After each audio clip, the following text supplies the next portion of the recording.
Okay,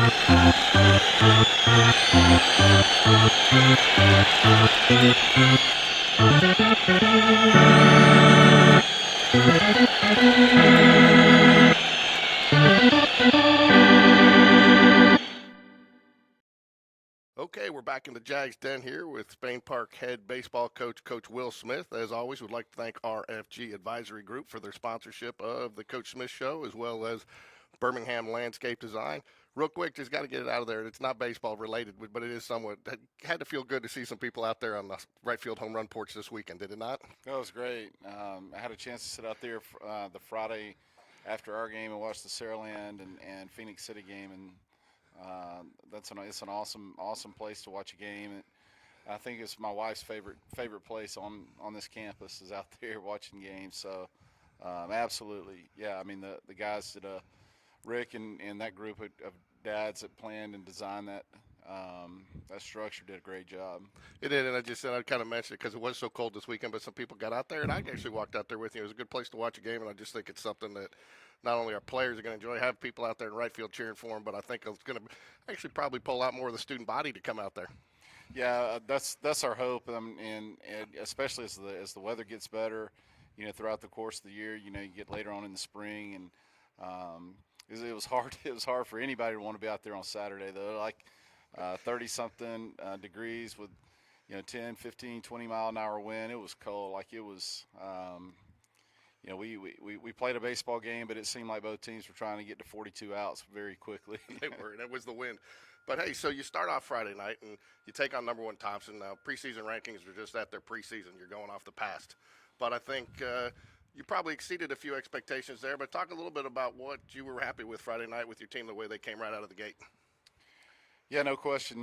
Leading into this, we kind of talked about not knowing exactly what to expect, and I still don't necessarily know what to expect from day to day. But I was proud of our kids' fight. It seemed like that we'd seen Mikael Holden, their starting pitcher, for probably 3 times over the last 3 years. And I don't know if it was a familiarity thing or a comfort thing, but I felt like we had some good at bats, especially early, and then had the big inning there in the third inning when we go single, we flip it to the top of the order, we go walk. Chapman has Chapman has a hit, Moon has a hit. It was an 8-run inning, and it gave us some breathing room there, and they were chasing us for the rest of the game, and our guys that came in really after Blake, Blake threw the first 2. I thought Connor Langston and all the guys that threw, Sean that came in, like they threw a lot of strikes, and when you're up that many runs and they're having to chase you and you're not helping them, it's hard to come back from, and that was the kind of the deal on Friday night for sure. Yeah, I'll get to pitching in a minute, but one of the things that I noticed in that game Friday night, and it was kind of impressive as we called the game, was your guys are doing the little things right this early. And, they put in some of what made that big inning happen was doing some of the little things, taking the extra base on the throw, getting a good read on a ball that was in the dirt. And I know you guys preach that, but are you impressed at how quickly and how early they picked in? It just almost became routine for them as part of the game throughout your last couple of programs, last couple of seasons. Yeah, I mean, I think so. I mean, them just being a part of that, but it's something we harp on all the time. I mean, it's the type of team that we're gonna have to be. It's somebody that's gonna have to be the way that we win games. Those small things. Every base matters, and that's what we kind of preach to them. Yeah, I heard an umpire leaving the first game Friday night and said that Spain Park team's going to be scrappy. If at the end of the year, if that's how you're described, you're going to be happy with that? Oh, absolutely. Yeah. I mean, you would want all your teams to be characterized as being scrappy and gritty and compete and those type of things. You can live with the results if you got a group that'll go out there and you know that they're going to fight and compete every night for you. Pitching, you mentioned pitching. You got a lot of pitchers in this weekend, which I think is good. Probably not an apples-to-apples comparison Friday to Saturday and even maybe Monday because of the cold. The ball gets a little slicker. But looking at all your pitchers, they all did some things good, and they all got some things that they can work on. But feel like from the stands that you got a pretty good foundation to work with this season. Do you guys feeling the same way as coaching staff? We got a lot of depth. I mean, you got a lot of options. We've got we can play the matchup game. We've got 2 left-handers that are throwing the ball well with McQueenie and Peyton Wood, and then you got you got the veteran Blake Patrick, who kind of threw in relief last year, that he started the first game of the season, and then you just carry on like there's an abundance of relievers in there. There's a lot of depth in it, so it gives you the ability to play matchups. By no means are we going to ask one guy to go out there and throw 7 innings and ask them to shut someone out. I mean, I think it's going to be a patchwork job that we do all year. But, it was also nice to see CJ get back out there on Friday night, throw an inning. He hasn't thrown at all in the preseason to live hitters, so that was his first live action, since this summer. So we're excited to get him and increase his role as the year goes on as well. Hitting is streaky, as it is all, no matter what level you're at. But it feels like you have a very balanced lineup. And again, a lot of different pieces you could put in. You saw Reese Jones comes in, play a little bit this week. You move first baseman around Battersby. So it seems like you got a lot of other options. But it feels like this is a very balanced lineup.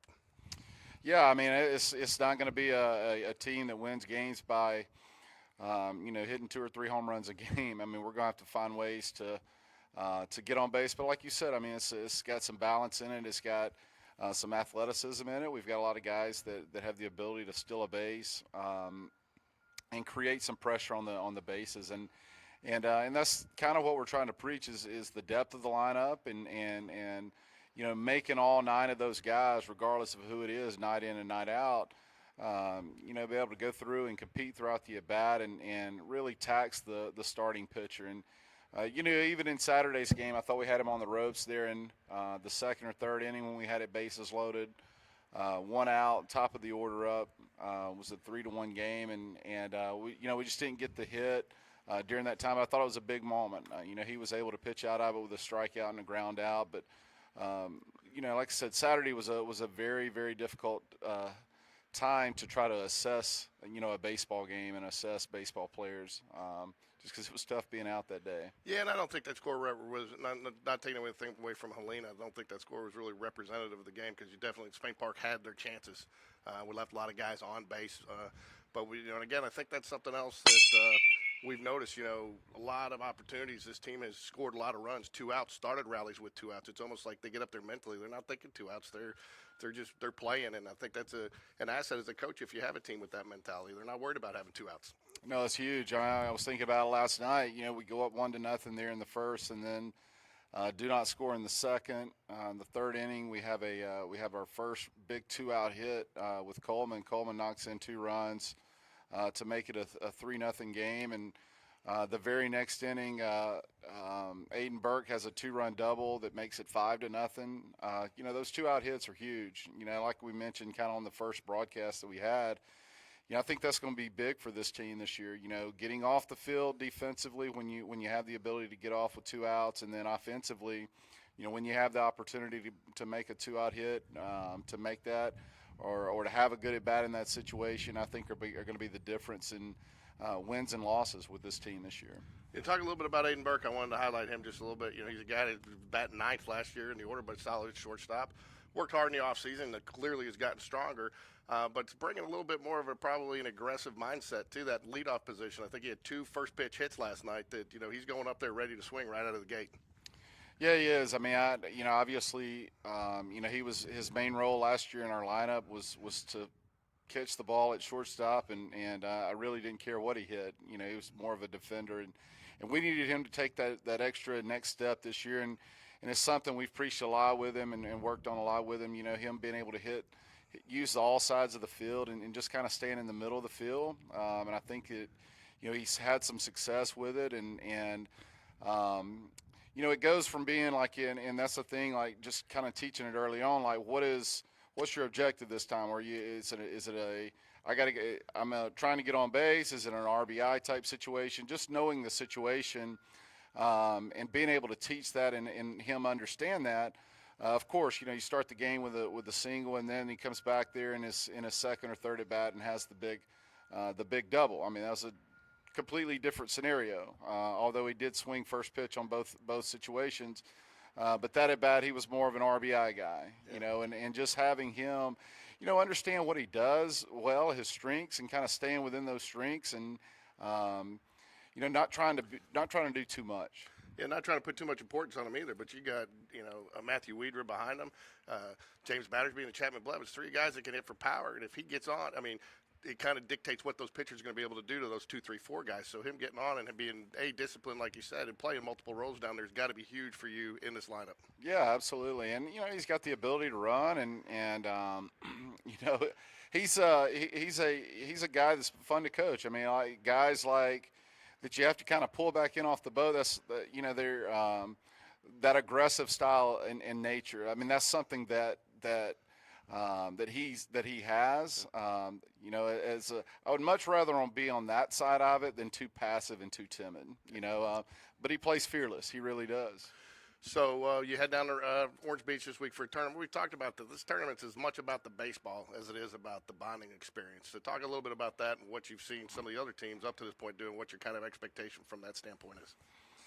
No, yeah, I think it's a big weekend for us. We got the opportunity to get out of school early on Thursday. I thank you to our administration, Dr. Esslinger and Mr. Donaldson for that, and kind of get away from school and just from a culture standpoint, be together for 3 days and spend 2 nights together. I think it's very unique. I think just thinking of teams over the past couple years, that ability to bond and be together and just spend time together outside of a baseball field or outside of a dugout, I think is very unique, and I think it's something that's very useful and beneficial. Like, I think those bonds carry out, and you see results whenever they're carried out onto the field.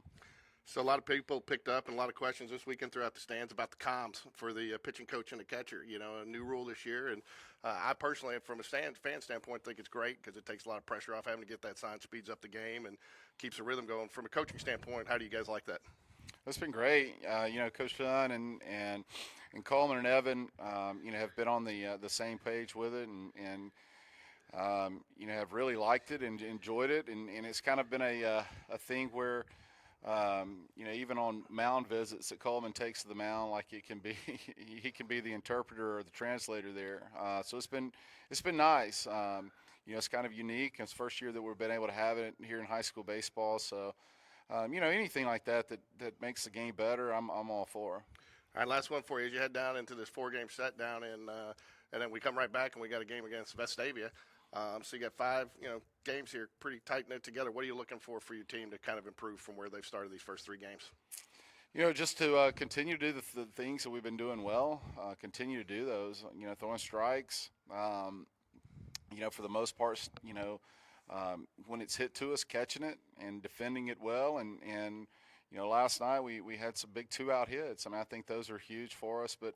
The level of team that we're going to play throughout the course of the year is only going to get better and better and better. We play 4 games over a 3-day stretch there. Then you come back and you play Vestavia next week, and then you got the big perfect game tournament, the high school tournament, probably one of the biggest high school tournaments in the Southeast at the end of next week. So, the schedule never stops. And I think that our team's got to grow with the schedule. The better the teams get, the more competition. The better that we got to be, and I think that the whole goal is just to be tested when April gets here. I told you last one, but I do understand, and just for a clarification standpoint, you do have some kids that are swinging back and forth between JV and varsity this year. The importance of getting reps when they might not get them up here. So talk about what kind of the philosophy of that this year, because I think it's huge, and we've seen a lot of their programs do it. I think it's great for the development of kids. Yeah, first, the size of our senior class right now, we have 19 seniors.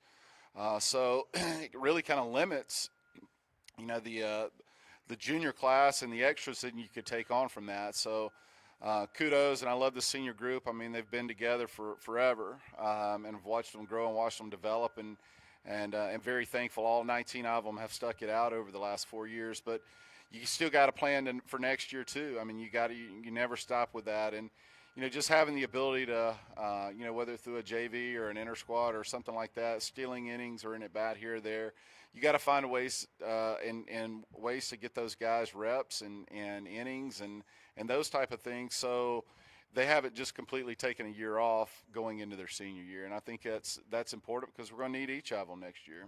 Yeah, it's a big part of the development, and saw it with some other programs last year with large senior classes, and I think it's a wise decision. So I just noticed some kids that have been up on varsity last weekend that were playing JV last night. I thought it was great because they got some meaningful quality reps.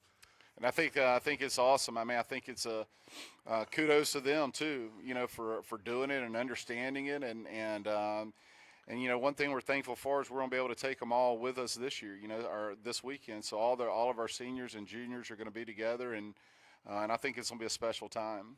Yeah, it doesn't matter. JV, varsity, baseball's baseball. As long as it's quality baseball and you're getting reps somewhere, that's the important thing. So, no question. Okay, well, we'll be broadcasting all the games this week. At the end here, there's QR code to check out Coach Smith on his Bat Flip Reality podcast. He spent an hour with Jay Bradford and his partner and got a lot of additional good information out there. So as you're driving down to the beach, you might want to scan that and listen to Coach Smith because there's some good information not only about baseball but life in there as well. So, Coach, we want to wish you the best of luck this week, and we'll be down there with you. And go Jags. Go Jags.